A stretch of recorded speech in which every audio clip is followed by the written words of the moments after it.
السلام علیکم ورحمۃ اللہ وبرکاتہ۔ شروع اللہ کے نام سے جو سب پر مہربان ہے، بہت مہربان ہے۔ جنگ بدر اسلامی تاریخ کی ایک اہم جنگ ہے، جس جنگ میں مسلمانوں کی تعداد بہت تھوڑی اور کفار کی 3 گنا زیادہ تھی، مگر اللہ تعالیٰ نے اپنے فرشتوں سے اس جنگ میں مسلمانوں کی مدد فرمائی اور فتح حاصل ہوئی۔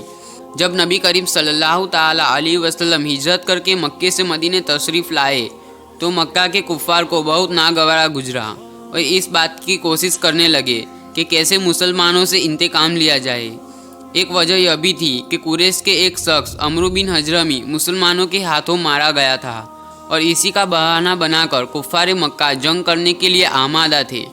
نبی کریم صلی اللہ علیہ وسلم تک یہ خبر پہنچی کہ مکے والوں کا ایک قافلہ شام سے آ رہا ہے اور مدینے کے قریب سے گزرے گا، تو آپ علیہ السلام نے مکے والوں پر ایک قسم کا رعب قائم کرنے کے لیے مہاجرین اور انصار کی ایک جماعت کو روانہ فرمایا کہ مکے والوں کے قافلے کو روکے۔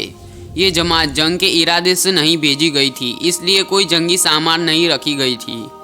کسی طرح اس جماعت کی روانگی کا معلوم اس قافلے کو ہو گیا۔ اس قافلے کے امیر ابو سفیان، جو فتح مکہ کے موقع پر مسلمان ہوئے تھے، خبر پاتے ہی ابو سفیان نے اپنے قافلے کو دوسرے راستے سے مکے کی طرف بڑھے اور ساتھ ہی ایک شخص کو مکے کی طرف تیز رفتار سے بھیجا تاکہ کوئی مدد مل سکے۔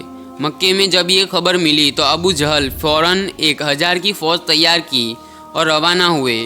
ادھر ابو سفیان دوسرے راستے سے اپنے قافلے کے ساتھ مکہ پہنچ گئے اور ابو جہل کو خبر بھیجی کہ واپس آ جائے، لیکن آپ نے لشکر کے گھمنڈ اور مسلمانوں کے انتقام کی وجہ سے واپس نہ ہوا اور مدینے کی طرف بڑھتا رہا۔ جب نبی کریم صلی اللہ تعالیٰ علیہ وسلم کو اس بات کی خبر ہوئی کہ کفار مکہ اپنے لشکر کے ساتھ مدینے کی طرف بڑھ رہے ہیں، تو آپ نے انصار اور مہاجرین صحابہ رضی اللہ تعالیٰ کے ساتھ مشورہ کیا اور رائے معلوم کی۔ حضرت ابو بکر صدیق رضی اللہ تعالیٰ، حضرت عمر رضی اللہ تعالیٰ اور مقدار رضی اللہ تعالیٰ بڑی ہی بہادری اور شجاعت سے جواب دیا اور کہا کہ ہم ان بنی اسرائیل کی طرح نہیں ہیں جنہوں نے موسیٰ علیہ السلام سے کہہ دیا تھا کہ تو اور تیرا رب دونوں جا کر لڑو، ہم تو یہیں بیٹھے تماشا دیکھیں گے۔ گویا کہ تمام صحابہ، انصار اور مہاجرین جنگ اور کفار سے مقابلے کے لیے تیار تھے۔ جنگ میں مسلمانوں کی تعداد بعض روایت میں ہے 313 اور بعض میں 310 آئے ہیں۔ 2 گھوڑے، 70 اونٹ اور جنگی سامان کی تعداد بہت کم تھی۔ جماعت میں کمزور اور ضعیف بھی تھے۔ کفار مکہ کی تعداد تقریباً 1000 تھی۔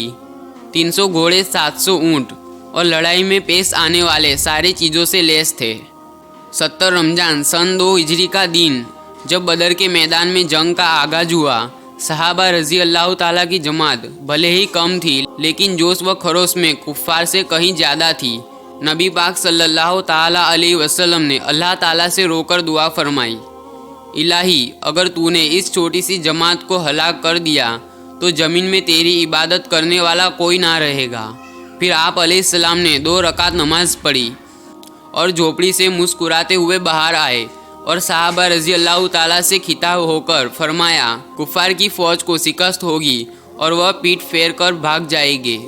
جنگ کی شروعات اس طرح ہوئی کہ عتبہ و شیبہ اور ولید بن عتبہ نکل کر میدان میں آگے آئے اور للکار کر مسلمانوں کے طرف سے 3 شخص طلب کیے۔ ان تینوں کا مقابلہ کرنے کے لیے انصار کے 3 صحابی روانہ ہوئے، مگر عتبہ نے یہ کہہ کر لڑنے سے منع کر دیا کہ تم مدینے والے ہو، ہم تو صرف قریش ہیں جو ہجرت کر کے آئے ہیں، ان لوگوں سے ہی لڑیں گے۔ عتبہ کی بات سن کر نبی کریم صلی اللہ علیہ وسلم نے حکم دیا کہ عتبہ کے مقابلے کے لیے حمزہ بن عبد المطلب رضی اللہ تعالیٰ اور شیبہ کے مقابلے عبیدہ بن حرث رضی اللہ تعالیٰ اور ولید کے مقابلے علی بن ابو طالب رضی اللہ تعالیٰ جائے۔